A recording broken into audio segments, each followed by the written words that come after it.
This is the last in a series of 4 workshops brought to you by the Alumni Consulting Team and the Public Management Program, both programs of the Center for Social Innovation. Just a quick word about each of them. The Alumni Consulting Team is estimated to be one of the largest pro bono resource providers in the Bay Area and provides an estimated value of more than $1 million in pro bono management consulting service annually to the nonprofit community through a network of GSB alumni and student volunteers. For over 3 decades, the Public Management Program has prepared the next generation of social sector leaders by giving MBA students the knowledge and experience necessary to apply business principles to social and environmental issues. The PMP remains the first and only business school in the nation to offer a certificate in public management. As I said, both of these programs are programs of the Center for Social Innovation, an umbrella organization that's committed to promoting effective and efficient solutions to social problems in the United States and around the world. Now I'd like to introduce our moderator, William F. Meehan. Bill is the chairman of the West Coast practice of McKinsey & Company. During his 24 years with the firm, Bill has had extensive experience working with chief executives and senior managers of a wide range of businesses in New York, Asia Pacific, and the Western United States. In addition to his private sector experience, he has extensive experience working with many nonprofits in philanthropy, healthcare, education, the arts, the environment, public television, and economic development. He is on the board of many, many nonprofit organizations, including the San Francisco Symphony, Philanthropic Research Incorporated, and the Oregon Shakespeare Festival, just to name a few. He currently is the chair of the board for the United Way of the Bay Area. We are proud to have Bill as a CSI lecturer in strategic management here at the GSB and as our resident expert on nonprofit board governance. He has a BA in English and Comparative Literature from Columbia University and an MBA from none other than the GSB. In fact, this year marks his 25th reunion from the GSB and as a PM peer. I cannot imagine a better slate of experts to share this issue, to explore this issue with you this evening. So please join me in welcoming this esteemed panel.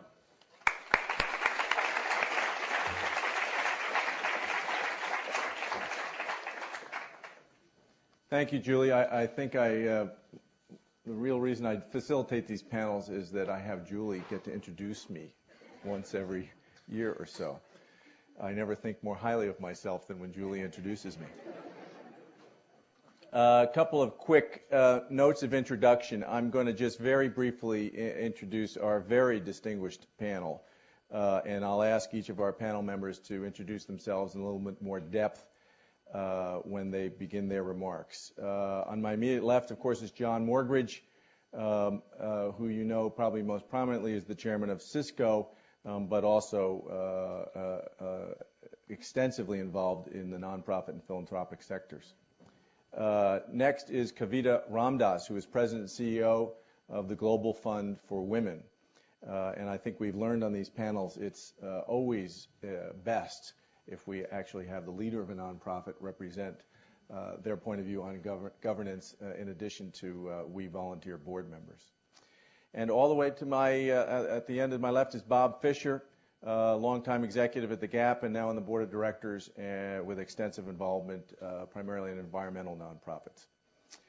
I'm going to start out just by asking each of our panel members will be speaking for about 10 minutes each. And then we'll leave plenty of time for questions. No need to write them on an index card, but we'll be taking questions till probably 7:15, a little bit longer if you would like. I usually start out of these things with just trying to orient us all with a few of what I call the 9 attributes of best practices for nonprofit governance. My overarching theme is that if you give me any set of hard and fast rules for nonprofit governance, I will find a nonprofit which violates every single one, which is well governed, and I will find you one that, at least on the face, adheres to those hard and fast rules very well and is not very well governed at all. Having said that, I do think there are a few principles, and I'll just share 3 or 4 of my 9. And perhaps the first one is the most important one, which is I think well-governed nonprofits have an ambitious mission, which is clearly identified. In my MBA class, which now includes about 65 students every year, the MBAs are assigned the task of going to find the mission for a nonprofit and to evaluate it. And in virtually every year, we conclude that probably 80 or 85% of those mission statements for those nonprofits have a significant lack by some relatively, thoughtful criteria. And so I just think it's very hard for a governing body to be effective for a nonprofit if the mission is not clear, if it isn't ambitious, if it isn't something that actually does energize them and the nonprofit themselves. And I think it's one of those things that's perfectly obvious and far too rare that nonprofit boards actually just start with a profound thinking through their mission. Many of the questions you hear about nonprofit governance have to do with the mechanics. How big should a nonprofit board be is perhaps the most common question. And the answer is 22 people.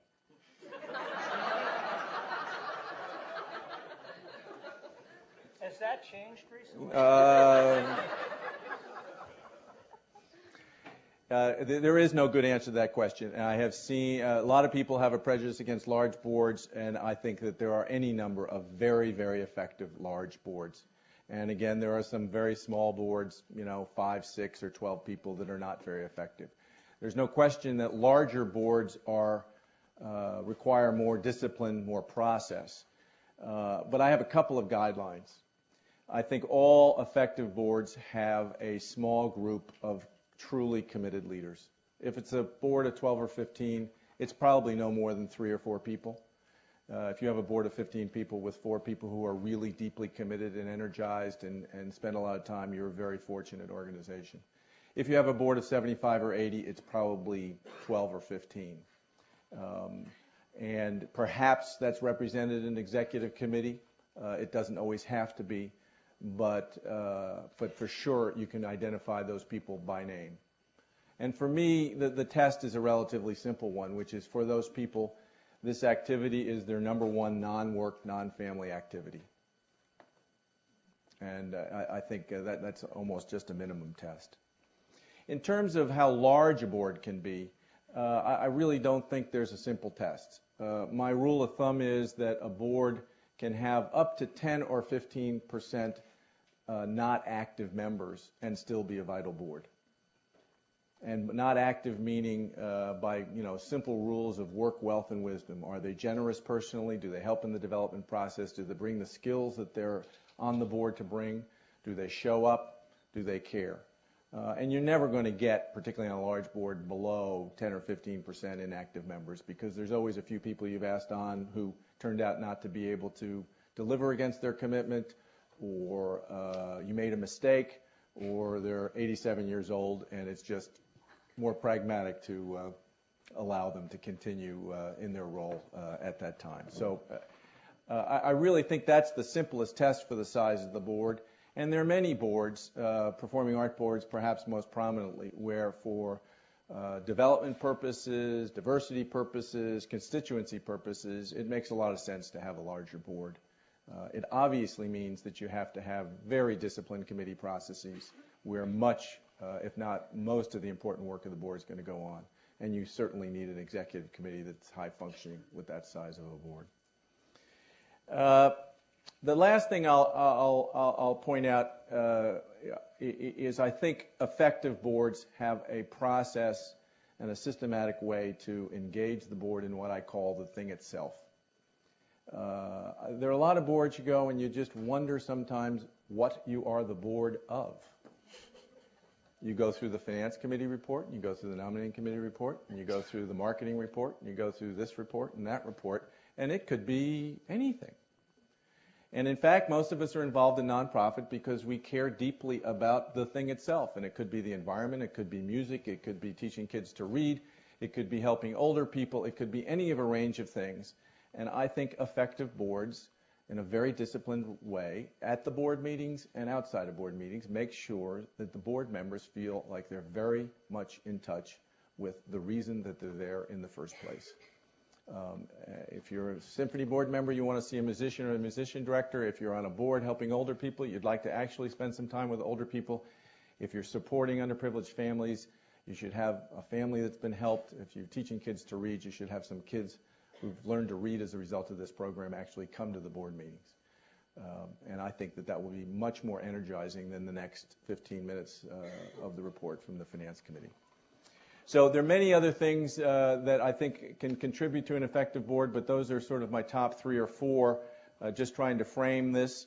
Again, I think we have a terrific panel, and John, we'll look forward to your comments. Thank you. How many of you are board members of a nonprofit? Oh.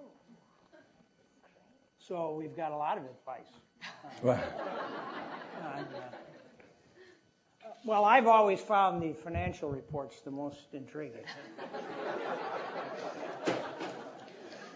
That by stating that I think that one of the real values of diversity on a board is that different people find different parts of the board activity intriguing. And it's been amazing to me. I think many boards have had kind of a policy of diversification.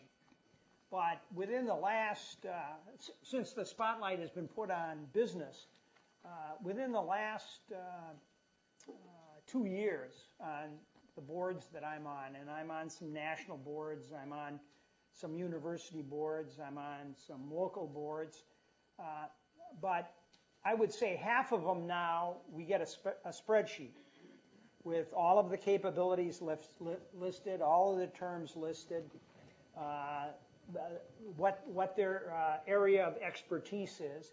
And I think it's I think that's important because there should be someone that's interested in the financial report and what it indicates and what the budget is for the coming year. Because the quickest way for a nonprofit to get in trouble is to spend money they don't have or spend money that doesn't become a part of it. Last year I was on a national board and I should have known better. They came forward with a budget that was 10% over the prior year's budget. There was no business that was planning to grow 10% in this past year. There just wasn't any. I looked at a board, I'm on a local board that came in with a budget a couple of months ago that had an 18% increase for next year. How many people in the room believe that you can raise 18% more in the coming July to July than you raised this year? I just don't think it's going to happen. And yet, if someone's not interested, guess what? Those budgets gets passed. When you speak about the United Way, there's been some real financial challenges. You know, a lot of the United Ways accepted designated giving, but they didn't get designated giving, and they got in a lot of trouble because they continued to give out to the top 100 as they had for the past decade, and guess what? The money came in and it wasn't designated that way. It was designated to a lot of other organizations. So I think the key thing in terms of, one of the key things in governance is having a diverse board with a lot of varied interests and backgrounds. And that's true of a business board also. And that raises, in the same vein, almost every nonprofit, the number one challenge is fundraising. And so it's got to be, you have to have a body, a group that takes that on with enthusiasm, because it's a tough job. I think the second thing that's important in board governance is to be sensitive for change. You know, most of the boards I sit on, particularly the local boards, are products of an inspired individual. And they have a vision, and that vision is the driving force for that group, but change is impacting, and it's impacting all nonprofits. And change always is an opportunity. Most of us don't look at it that way, and maybe in some cases it isn't, I don't know. But in the vast majority of cases, change is a real driver. And I think people who come out of the business world have a sense too and a relationship with change and their ability to translate that and make it functional activity or make it impact within the nonprofit. The last thing I think that is important is I'm amazed in the nonprofit world. I've always been amazed in the nonprofit world at the lack of leverage amongst the kind of industry group. You know, in the nonprofit world, even today, they're basically silos. They're basically silos. And it seems to me that one idea that I would strongly recommend in board governance is that you have the executive director of some other nonprofit on your board, and that you ask your executive director to go on some other nonprofit board. You know, in business, it's almost universal that you're on at least one other board, and the preference is to have at least one or two presidents of operating companies on your board. You look at the board. You look at the nonprofit boards. I'll wager it's less than 10% that have someone who's on another board. And yet I think it's very important because there is a lot of leverage. There are a lot of, one of the easiest ways to improve your capability is to steal a good idea. You don't have to go through any of the pain or agony. It's already been proven. All you do is pick it up and carry it along. And as a board member, I think it's important. It's helpful if you're on a couple of boards, because then you really can do that. You really can steal ideas and bring them and have them apply. And then the last thing I think that boards should be sensitive to, and it's on the same theme as collaboration, and that is that there is leverage in collaboration.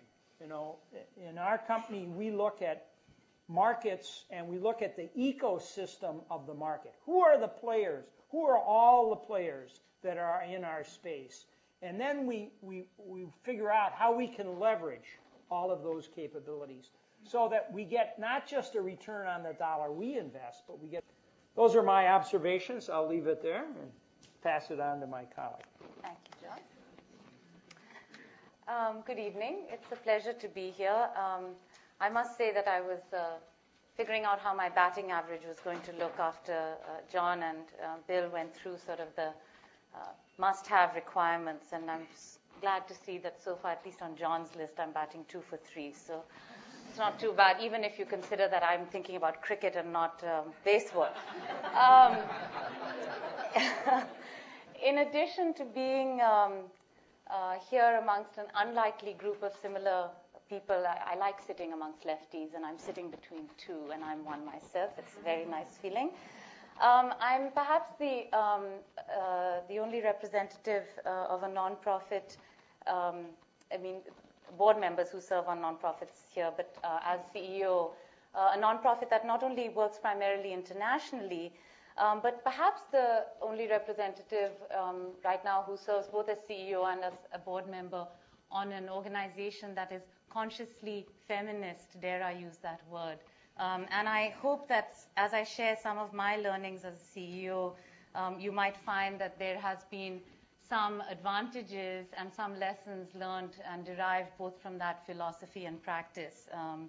As the women's movement said many years ago, the personal is political, and I would add perhaps also professional.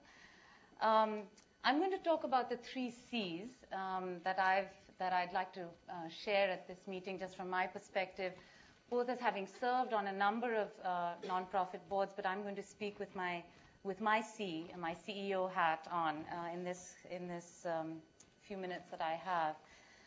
The first C is communicate caring. For any organization like the Global Fund for Women that works in 160 countries and has 14 board members, 8 of whom live and work outside of the United States, this is a basic requirement. Be able to communicate, and to do so in a way that communicates a concern and a caring and an appreciation of your board members. Sharing information, sending updates, taking time to reconnect when you actually see each other is not just nice feminist practice, it also turns out to be extremely effective for making sure that the work happens. So some examples of what I found to be very helpful in this regard. Part of what Bill referred to, the Global Fund actually not only manages to bring the people whom we serve through our grant making to visit and meet with board members, but in fact, we have, as board members, representatives from those organizations themselves. So the women who are on our board from developing countries are often either former grantees or members of our broader advisory council.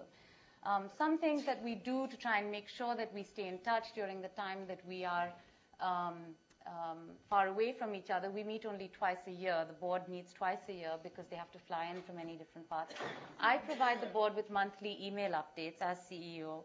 I make a special effort to share special accomplishments of the staff and of individual board members. Recently, one of our board members was nominated to a fairly significant and senior UN position. She was very shy about sharing this news, but I was in a position to be able to share that news with the board more generally and with our staff. That was something that was an appreciation of caring. Gestures of appreciation. Again, maybe this is unique to a women's organization. I would argue that it's good practice for nonprofits. People who serve on your boards do so at no cost for the most part, except, as both Bill and John mentioned, a deep interest and commitment to the issues. It doesn't hurt to show your appreciation. Send flowers to the board member who spent extra hours helping you complete your strategic plan. Offer a gift certificate of appreciation when somebody has taken the additional time to work with staff on a particularly difficult budget review process to make sure that you weren't presenting an 18% growth rate or whatever.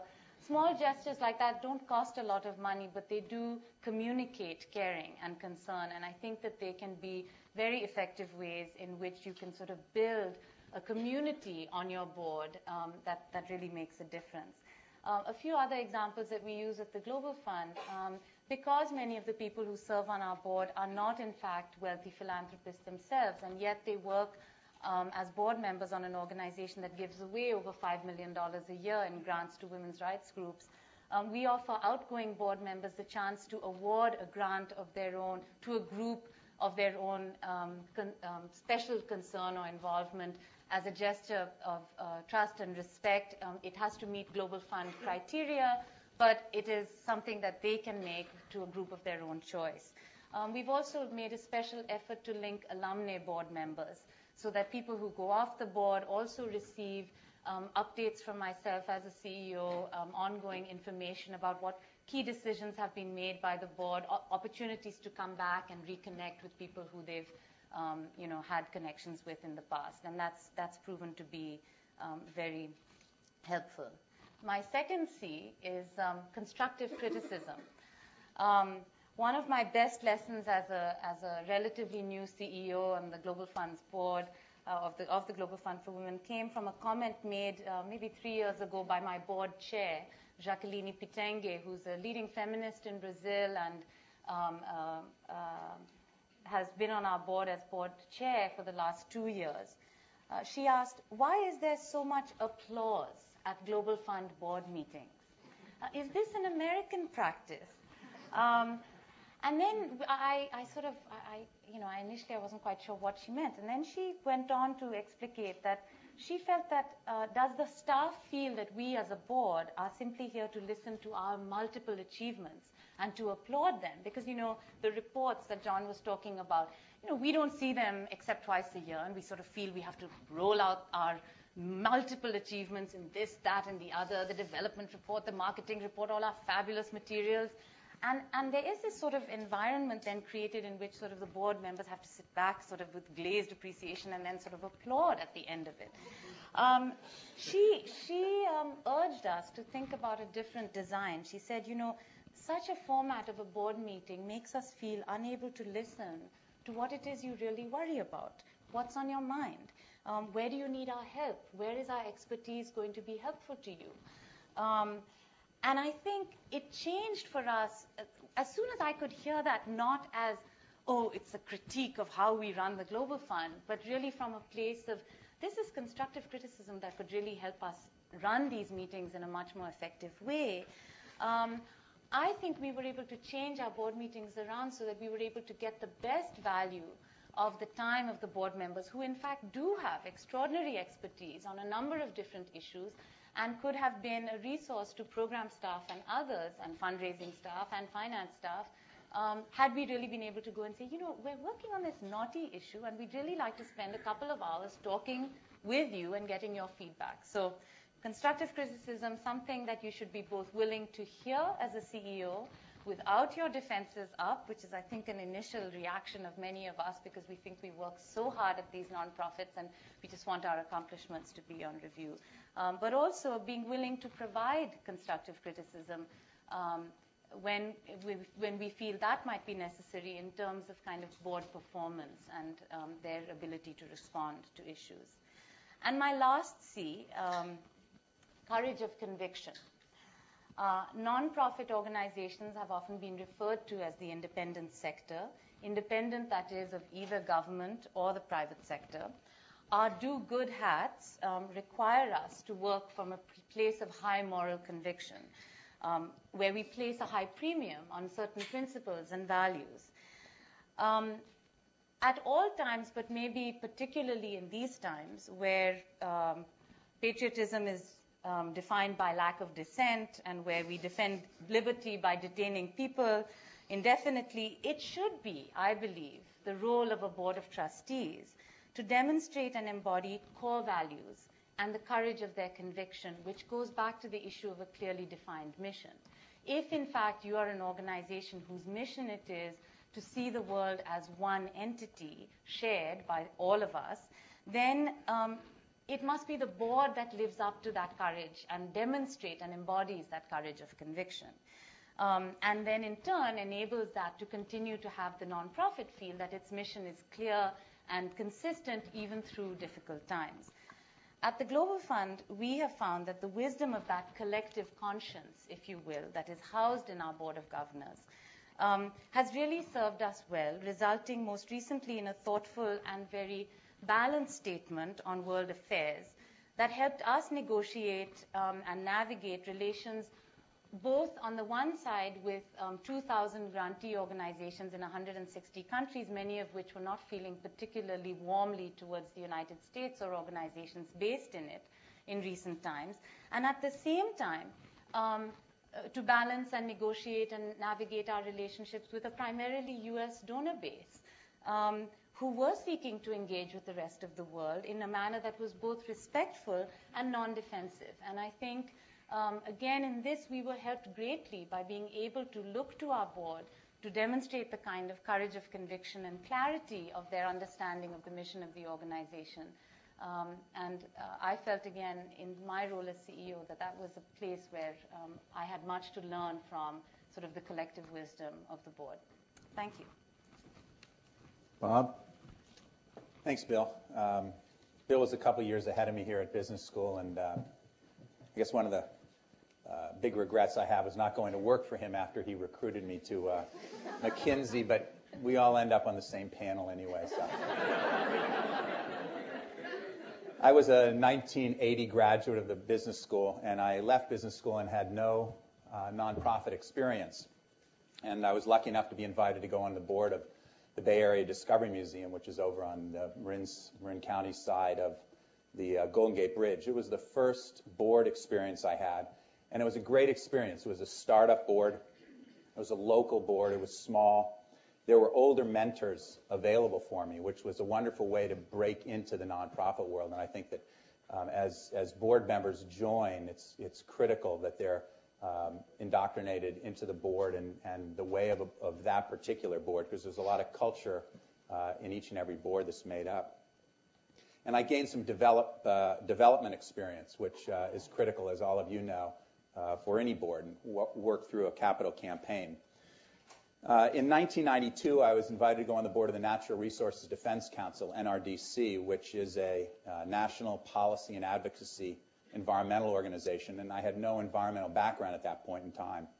But I did have an unrecognized passion, and I think passion for a board member is a critical component. That board, just for all of you, is about 40 members, 25 attend the meetings, and 6 to 8 do most of the work. So it's not that different from some of the things Bill talked about. And I headed a committee there looking at institutional strategies. I was really brought on the board because there were few business voices on that board, and they felt that they needed a different perspective. And John spoke a bit earlier about perspective. And it was through that I began building knowledge around the issues of the environment. In 1996, I went on the board of the Golden Gate National Park Association, which is a local board involved with support for the GGNRA. There are about 30 board members there. 10 do most of that work. I've been involved there in strategic planning. And in 1999, I joined the board of Conservation International, which is an international group that is working to protect the Earth's biodiversity. I've been involved with the long-range planning there. There are about 40 board members, 20 attend, 10 do most of the work. So through my experience, I've found that I wanted to give you a little background about where I've been. And the work I've done has mostly been institutional in nature and organizational and planning in focus. In terms of board governance, I guess I'd just like to start out by saying that good governance starts with great people. And in the end, if you have great people on your board, it's a pretty obvious thing. And those great people need to be harnessed. Their energy needs to be marshaled. But if you start out with the right raw material and you can motivate that raw material through leadership, I think you're going to have a great board. Kavita mentioned her 3 C's. I have, I guess, six E's that make up the personal qualities that I think are necessary for a board member. And many of these are obvious, and they're true for nonprofit boards as well as business boards. Ethical. Board member must be ethical. They must be energetic. They must be endowed well. They don't have to be, but that's certainly a benefit to the organization. They must be empathetic. And there's a big difference between a nonprofit board and a for-profit board, and the way that the board members relate to the institution. I think that I was reading an article about the sort of the ineffectiveness of business leaders when they serve on nonprofit boards. And I think it's very important to distinguish between the way that you approach a nonprofit board and the way that you approach a for-profit board. Because the people working at the not-for-profit board are there for very different reasons, generally, than the ones that are at the for-profit board. And the 2 last E's are effectiveness and expertise. And I really feel business experience is a very important quality. And John talked about the understanding of continual change. And certainly in the world we live in today, all organizations need to continually reflect and look at themselves and how they can change to make themselves better. Concerning board governance, I see that there are sort of soft issues and there are hard issues. And the soft issues involve the feel and style of the board. Bill talked a little bit about the size and the makeup, and there's no right size. But I think that the board has to reflect the chairman. The chairman has to be a strong leader of that board, and the executive director or president of that institution. And the communication and the style and how those 2 people work together has the potential to have enormous impact on how that board is governed. Those 2 people, together with the nominating committee, really shape the board. And again, John spoke about the grid that everybody that it's important to look at diversity of background and perspective as you're putting a board together. Boards can communicate in many different kinds of ways. They can communicate either formally or in a very open fashion. I find the most effective boards are the ones where there's good discussion at the board and not just a series of one presentation after another. If you're going in to listen to presentations, you can really do that today on email or any other number of other ways to communicate. But what the executive director and what the chairman of the board need to do is marshal the talent of that board to gain a perspective on a critical issue that institution is laboring over. And I think in the end, there's two qualities that are you just can't go without are courage and empathy. And again, that sensitivity to the nonprofit world that I talked about. But again, as Bill mentioned, which is really true, a few great people can make a huge difference on a board. Without those few great people, the board will really not be effective, and ultimately I think the institution will flounder.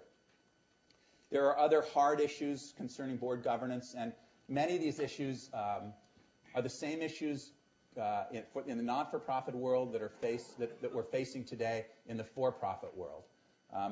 We're not that far away from the enactment of the Sarbanes-Oxley Act.